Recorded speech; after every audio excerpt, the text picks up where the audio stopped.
Ok,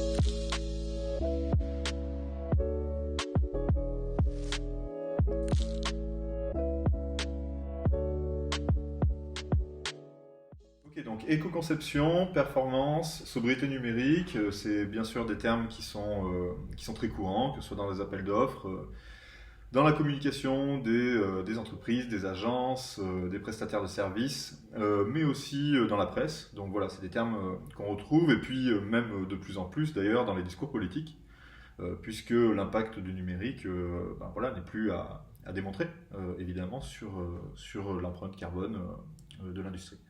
Du coup, par rapport à ça, j'aimerais bien commencer par différencier ces différents termes, parce que l'éco-conception, c'est pas la même chose que les performances, et c'est pas non plus la même chose que le concept de sobriété numérique.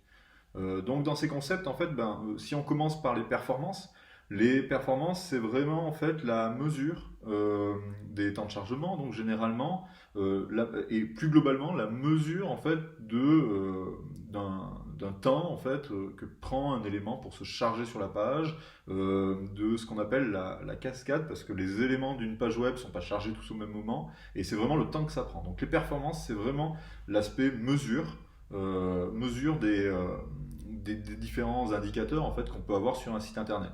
On va avoir des outils qui permettent de mesurer, Google PageSpeed étant l'un des plus connus, avec notamment le principe de Core Web Vitals dont on a déjà parlé précédemment dans d'autres vidéos. Ça, c'est vraiment la partie performance, et c'est une mesure technique.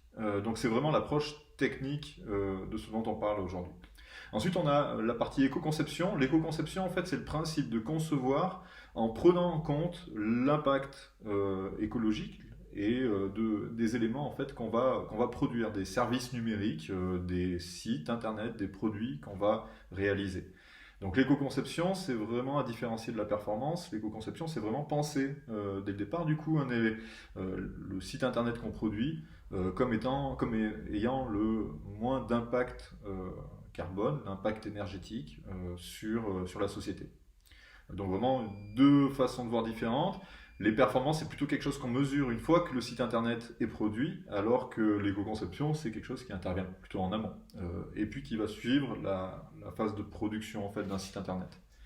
Ensuite, il y a le concept de sobriété numérique. La sobriété numérique, c'est tout simplement essayer de réduire au maximum les impacts. Alors, c'est quelque chose qui englobe finalement les performances, parce qu'un site qui est performant, du coup, va avoir un impact écologique, une empreinte carbone, du coup, plus faible.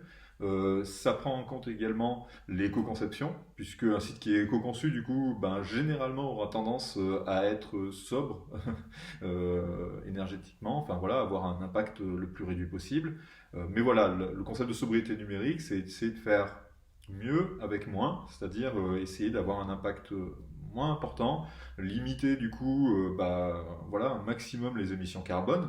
Au niveau d'un site internet, ça va être par exemple en diminuant les ressources, et ça, en fait, ça va être intrinsèquement lié avec les performances, puisque pour avoir un site performant qui se charge très rapidement, on va essayer de limiter également les ressources qui sont chargées sur une page.